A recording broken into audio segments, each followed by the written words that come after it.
আজকে আমি মিক্স সবজি রান্না করব। এর ফুল রেসিপি আপনাদের মধ্যে শেয়ার করব। এখানে আমি সবজিটাকে সুন্দরভাবে কেটে দিয়ে রেডি করে নিয়েছি। আমি এখানে মূলা আর আলু কেটে নিয়েছি, আর এখানে ফুলকপি আর সজনে, এগুলো আমি এখন রান্না করবো। চলুন, গরম তেলে পেঁয়াজ কুচি দিয়ে দিয়েছি, এটাকে বাদামি কালার করে নেব।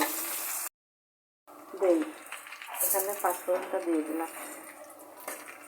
আর আমার পেঁয়াজটা বাদামি কালার হয়েছে। এবার আমি রসুনের পেস্ট দিয়ে দেব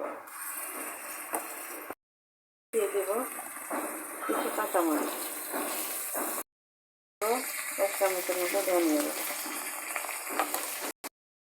দিয়ে দেবো অল্প পরিমাণে শুকনো মরিচের গুঁড়ো। আমি পরিমাণ মতো হলুদ গুঁড়ো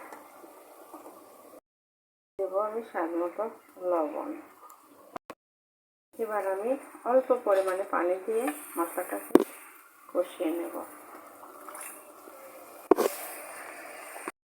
থেকে ধুয়ে রাখা সবজিগুলোকে দিয়ে দিলাম। আমি সবজিটাকে কষিয়ে সুন্দরভাবে রান্না করে নেব। আল্লাহ হাফেজ।